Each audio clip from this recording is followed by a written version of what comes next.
안녕하십니까. 밤의 속삭임입니다. 오늘 여러분께 들려드릴 이야기는 어느 택시기사의 마지막 손님이라는 이야기입니다.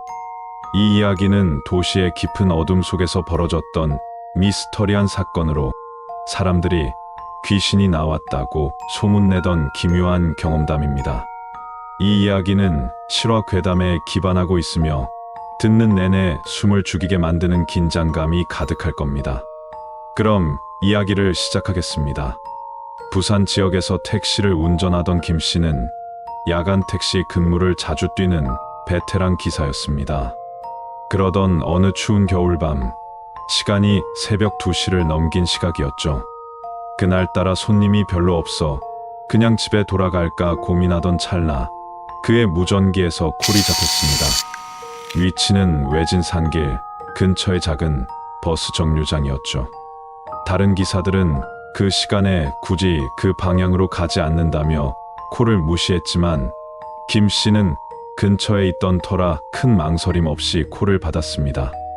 그가 도착했을 때 정류장에는 한 여자가 서 있었습니다. 비와 눈이 내린 요란한 날씨와는 달리 그녀는 얇은 하얀 원피스를 입고 가만히 서 있었죠. 김 씨는 속으로 왜 이런 날 저렇게 얇게 입고 나왔을까? 춥지도 않나? 의문을 품었지만 직업 정신에 따라 차 문을 열어주고는 밖이 많이 춥죠. 어디로 모실까요? 하고 물었습니다. 그녀는 조용히 차에 올라탔고 아주 작은 목소리로 저 앞에 산속에 있는 깊은 마을로 가주세요. 라고 말했습니다. 그 여자가 요청한 장소는 택시 기사들이 가길 꺼려하는 외딴 지역이었습니다. 길은 좁고 가로등도 없으며 웬만해선 사람이 통행하지 않는 곳이었죠. 하지만 김 씨는 별말 없이 내비게이션을 따라 운전하기 시작했습니다. 운전 도중 김 씨는 룸미러로 그녀를 훔쳐보았는데 이상하게도 그 여자의 표정은 조금도 변하지 않았습니다.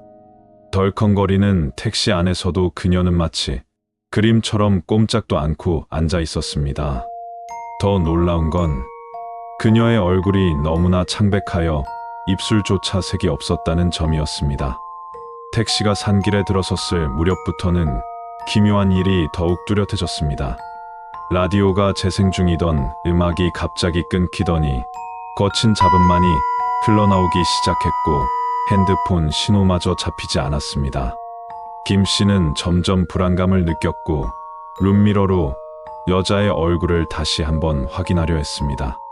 그런데 이번엔 룸미러로 아무리 보아도 뒷좌석에 아무도 없었습니다. 순간 소름이 끼친 김 씨는 핸들을 놓칠 뻔하며 차를 급히 세웠습니다. 좌석을 돌아보자 그녀는 여전히 그 자리에서 고개를 푹 숙인 채 앉아 있었습니다. 김 씨는 간신히 진정하며 다시 출발했지만 그녀의 기묘한 분위기가 머릿속에서 떠나지 않았습니다. 결국 도착지에 가까워질 즈음 김 씨는 그녀에게 말을 걸어야겠다고 생각했습니다. 손님, 곧 도착합니다. 그런데 그곳에 도착하면 누군가 마중 나오는 사람이 있나요? 하지만 그녀는 아무런 대답도 하지 않았습니다. 그 순간 뒤에 조용히 앉아있던 그녀가 고개를 천천히 들어올리며 김 씨의 눈이 마주쳤습니다. 김 씨는 그 자리에서 얼어붙었습니다. 그녀의 눈에서 눈물이 흐르고 있었는데 그 눈물은 맑은 물이 아니라 시커먼 피처럼 보였기 때문입니다. 동시에 그녀의 입술이 느릿느릿 움직이며 이렇게 속삭이는 듯한 소리를 냈습니다. 나를 여기에 묻어줘요. 그 순간 택시는 예기치 않은 충격과 함께 멈췄습니다. 앞을 보니 도로 한가운데 커다란 나무가 쓰러져 있었습니다. 이대로는 더 이상 갈 수 없다는 것을 깨달은 김 씨는 빠르게 차 문을 열고 나와 주위를 둘러보았지만 여자는 온데간데 없이 사라지고 없었습니다.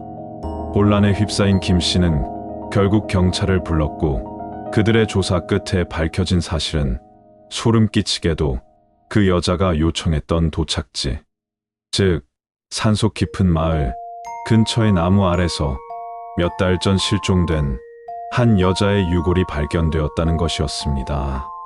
유골과 함께 남겨진 소지품들로 신원이 확인되었고, 그녀는 생전에 그 지역에서 실종 신고가 들어왔던 여성이라는 것이 드러났습니다. 더욱 충격적인 점은 김 씨가 만났던 그날이 그녀의 사망일과 정확히 일치한다는 사실이었습니다. 우연이라고 하기엔 너무 기이한 일치였죠. 김 씨는 그날 이후 택시 운전을 그만두었고, 자신이 경험했던 일이 꿈인지 현실인지 스스로도 혼란스러워하며 은둔을 시작했다고 합니다. 하지만 그가 마지막으로 남긴 말은 지금도 사람들의 입을 오르내립니다.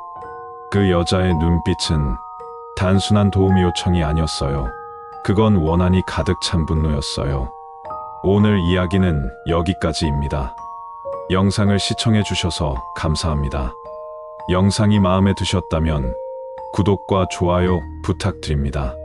감사합니다.